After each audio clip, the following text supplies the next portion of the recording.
Hello and welcome back to the Uncomplicated podcast. It's great to have you back. I am on YouTube. If you're watching, hello. If you are listening, also hello. I feel like I should record some kind of. Okay, I need your opinion. I need your opinion. I feel some kind of professional pressure to record like a really fancy intro, maybe with some like music, and then I don't know, an outro or some description. But can you tell me if you guys care about that? Like, I literally record these episodes, okay? I'm literally recording on GarageBand and I'm recording for YouTube on Zoom, and then I just will upload that. I don't edit it at all. I don't cut bits out. I don't edit out my ums. I'm just yapping, and then I'm exporting it and uploading it to two different places. So please, wherever you're listening to the podcast, YouTube, Spotify, Apple Podcasts, whatever, even DM me on Instagram and let me know if you care about like fancy introduction music performances. Because for the good of the podcast, I'll do it. But for me, it just feels like extra admin, and I'd rather just record what I want to say and upload it where it needs to go. Welcome back to another episode. I am getting so damn consistent with these episodes. I have recorded one every single week for the last like 3 weeks. That's good for me. That's good for me. So long may that last. Today's episode, I'm actually re-bringing an episode back to the top of your mind, which is about the 80/20 whole foods, soul foods rule. This is the updated version. I did record a podcast episode maybe early last year around this topic, and I still get people messaging me saying that they really enjoyed the podcast and they learned a lot from it. So I'm going to zhuzh it up, and I'm going to also include how to judge the 80/20 rule when you are intuitive eating. That's not something that was in the last podcast either. So you get extra value. Um, Lost it. When I recorded the episode last year, like I said, I didn't really talk about the intuitive eating side of things, how to find your 80/20 whole foods, soul foods balance when you aren't tracking calories. And so that's something I wanted to add today because I think that is honestly where the magic happens. The 80/20 rule is something I live to live to live with, do myself, and also teach my clients. So if you're new here, welcome. If you heard the original, welcome back. Stick around because we're going a little bit deeper. I've got some notes next to me just because I've got some bullet points of things that I do want to make sure that I talk about. So diving in around what the concept actually is. So 80% whole foods, 20% soul foods. 80% of your food each day, I want you to think about getting that from whole food sources. The stuff that nourishes you, the stuff that makes you feel good, the stuff that makes your digestion feel good, that gives you energy. Think like proteins, veggies, fruits, whole grains, good fats. That's what a whole food is. And I'm not going to talk to you like you're dumb because you're not. And you know that more often than not, you should be eating homemade protein rich veggies meals. You know that. You're not an idiot, right?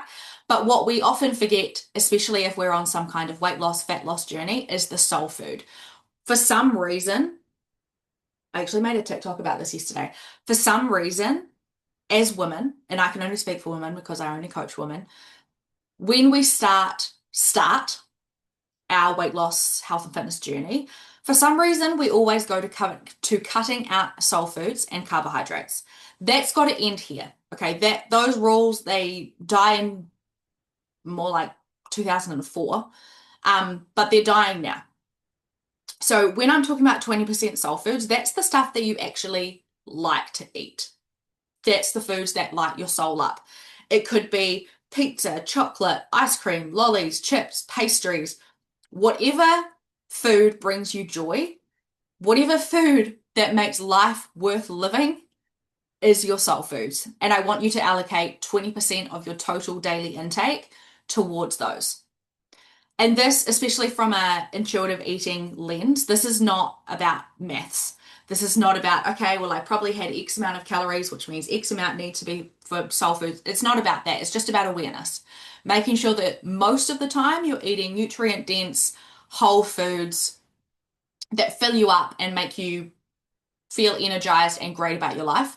And we are, and also focusing on the other side of that, having that 20% soul foods every single day.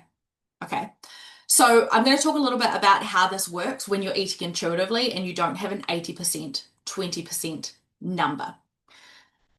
The balance kind of just happens because when you are intuitively eating, part of that is about learning about your hunger and fullness cues, but also paying attention to how food makes you feel.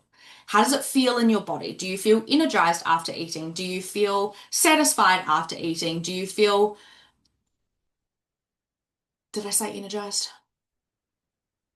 Energized. Those are the types of foods that you know are going to make you feel good. Your digestion was what I was going to add onto the back of that. You feel stable, you feel satisfied, your body feels good, and your hunger and fullness cues are clear. You're hungry, you eat some food, you're full, you stop eating food. When you eat mostly soul foods for a few days in a row, and you and I both know this, you feel like garbage. Garbage. You feel sluggish, you feel unsatisfied, like you could just eat and eat and eat.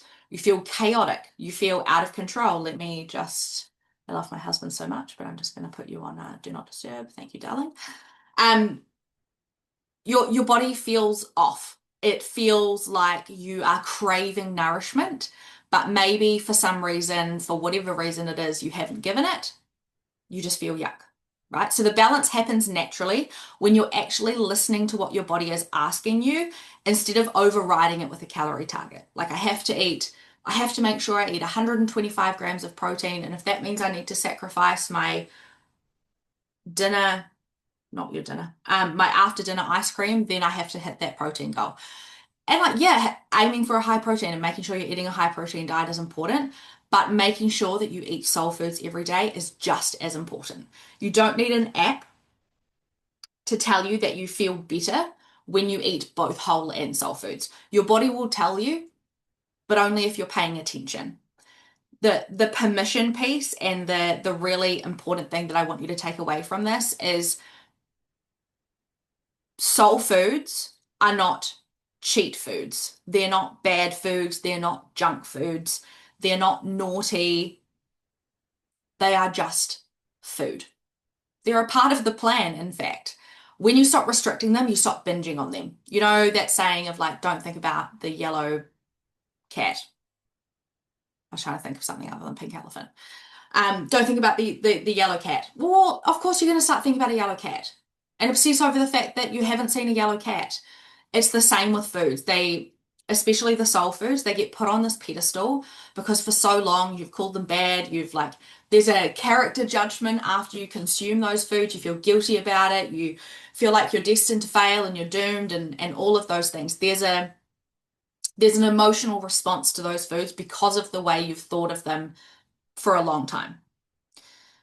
You don't have to, sorry, when you start allowing these soul foods and giving yourself permission to enjoy them, 80-20, 70-30, depending on the event or the day, then those foods stop becoming, or the food noise lessens, and those foods stop becoming so addictive because they're just a part of your life. You can have, like, you give yourself permission to have pizza for dinner on Friday, and then you don't spend the whole week obsessing about this pizza. You've got a plan to have it. You don't eat, maybe you don't eat the whole thing. Maybe you put half in the fridge for tomorrow and have half tonight and a few chippies or some garlic bread or whatever floats your boat. And you feel safe because you get to have pizza tonight or on Friday night, and then you get to have more pizza tomorrow because pizza's delicious and we can absolutely have it as part of our day. You just eat the food and then you move on with your life. And that's what happens when soul foods are allowed and you give permission to yourself to have them. Not everything you have to earn and not everything has to fit your macros. One thing that man, there's lots of things I want you to take away from this episode. So I'm just going to stop saying that. Another thing I want you to remember is the way that you lose the weight is the way you keep the weight off. So if you've done crash diets before, you've done challenges, you've taken like extreme intense measures, we've all done it, but you couldn't keep that weight off, it's because the way in which you lost the weight, maybe it was super extreme. Maybe you were up at 5 o'clock in the morning, you were doing 6 sessions a week, you were eating fuck all, um, you weren't allowed to have any fun, and even air had calories. You can't continue that on forever. Like if you want to keep the result that you earned from doing that, you have to continue doing that. So there is a better way. Okay. There is a better way, and the 80/20 rule is exactly what I'm talking about.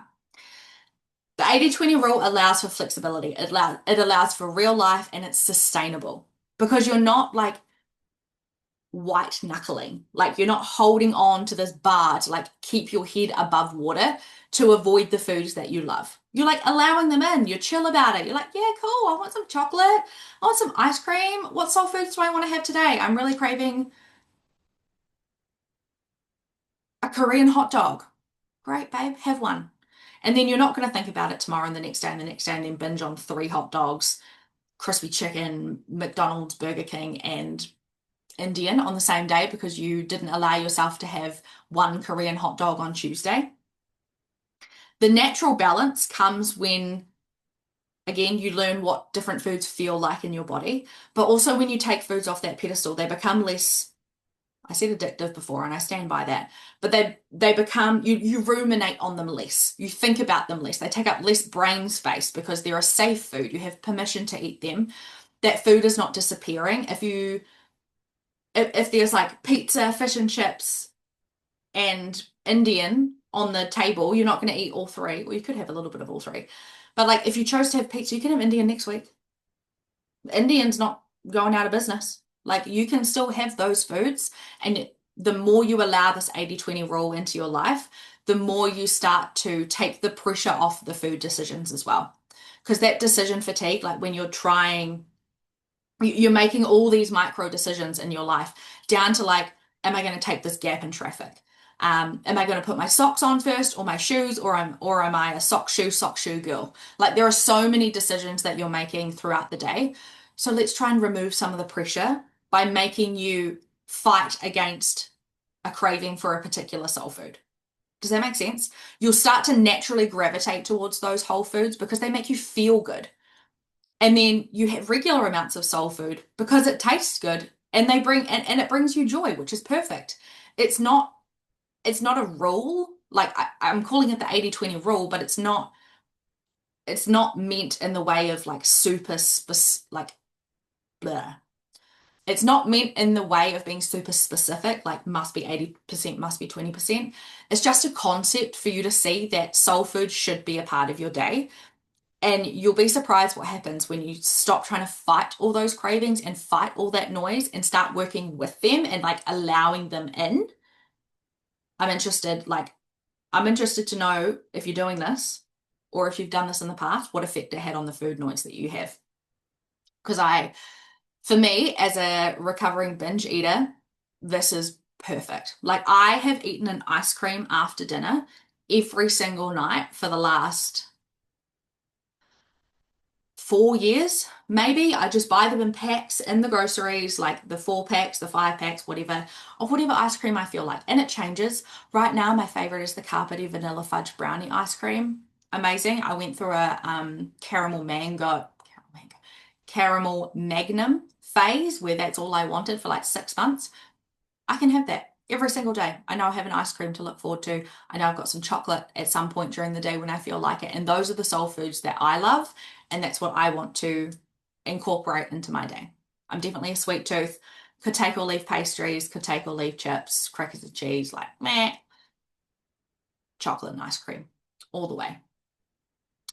So I want to talk to you a little bit more about the psychology behind why this works. Like, why is this the sustainable way forward in a weight loss journey? When soul, excuse me, let me just get a wee drink. I've got, again, my fridge cigarette, my Pepsi Max.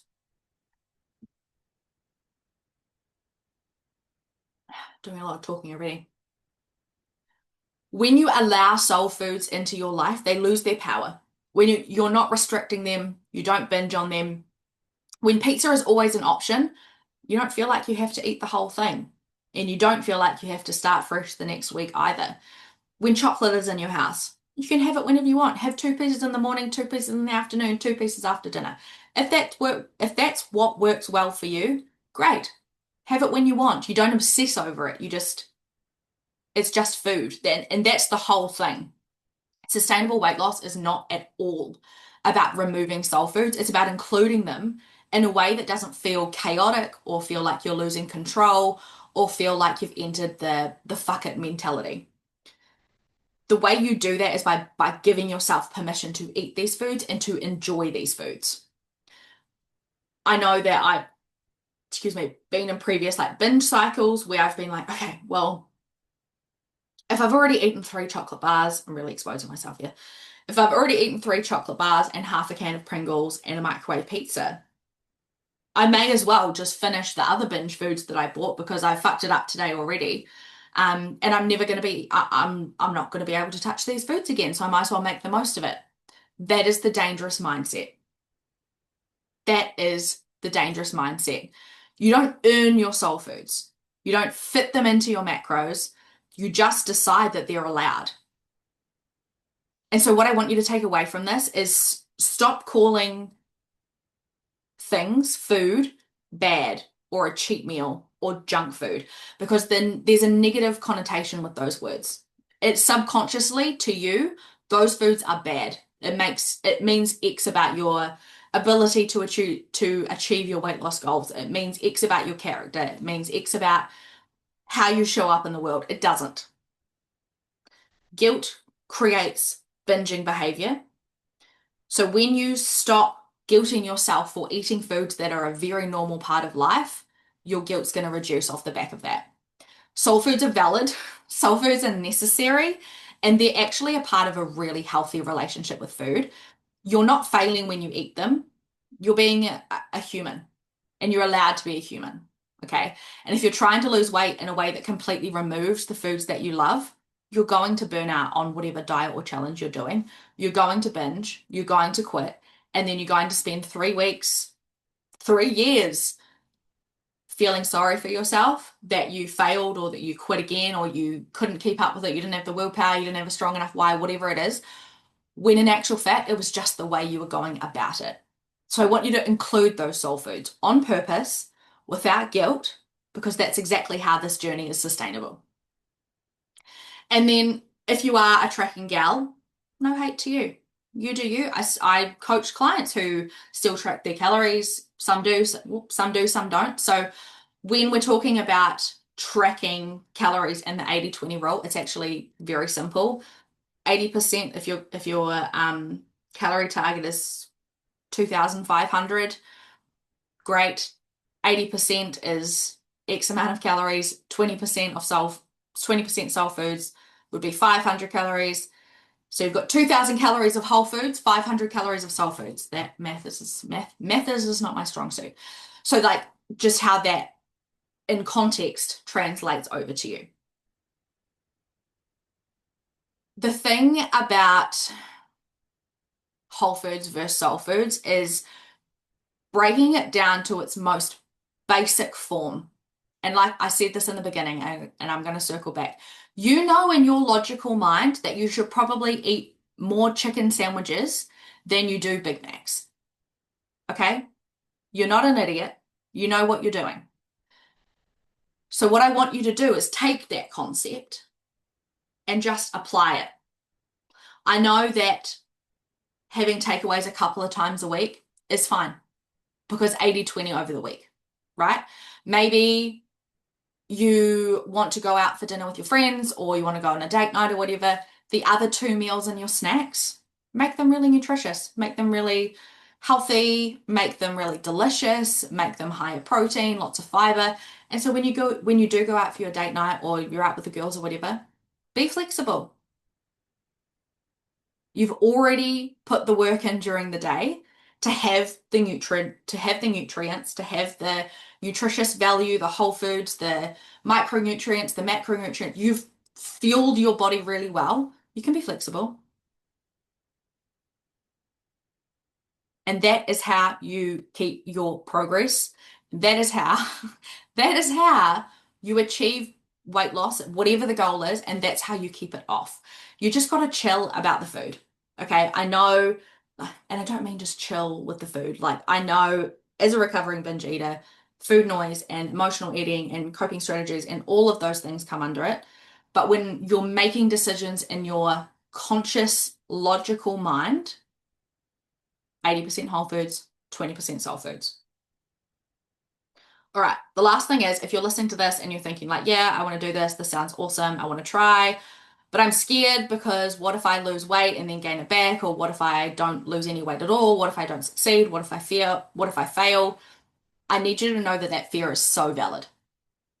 So, so valid. I had the exact same fear when I started intuitive eating in June last year after 15 years of tracking my food. So I made something to help you. It's called the Buy Fitness Power course. Buy Fitness Power. I thought that name was pretty clever. Because going from tracking every single thing to eating intuitively and just like wanting to trust your body is not enough. It's not just about deleting the app. There's an actual transition process. There are steps. There's a way to do it so that you don't spiral and it doesn't feel overly daunting and you don't feel like you're left out in the cold to try and figure out what the fuck you're supposed to do now. The course I built walks you through step by step how to build awareness around your food and how to listen to your body when it tells you how that food makes it feel without the app. It teaches you how to recognize hunger and fullness cues. And a lot of the time, it'll take a couple of days for those to come back because you spent so long ignoring them. It's going to teach you how to handle the first few weeks that feel chaotic as fuck and you don't really know what you're doing. You're trying to plan, but you're not really sure where to plan and what to do and how to make a balanced meal. I'm going to teach you that. And then it's also going to teach you how to trust yourself around everything, but specifically around food. How to make good food choices, how to trust yourself to make good food choices, and how to stop outsourcing those choices to an app or a calorie target. It's basically everything I learned the hard way. After 15 years of tracking, I condensed it into a step-by-step guide. That means you don't have to figure it out alone. It's self-paced. You have lifetime access. You can revisit these modules, download these tools, do the 7-day implementation plan over and over and over again until it sticks. Or the option for extra support from me is also there. It just makes the whole thing less terrifying. So if you're ready to actually do this, not just think about it, then check the show notes below and I will leave the link for the course down there. It is currently 90% off, which is nuts. But like I said, self-paced, lifetime access. I'm not here to be salesy and weird. I just think it could be helpful for a lot of people, especially if you've listened all the way through this episode and resonated and found value in it. This Buy Fitness Power course is like an intro to intuitive eating, and I think it could help a lot of people. Hence the reason I filmed and created it in the first place. All right, thank you so much for allowing me in your ear holes for another week. I will catch you next week.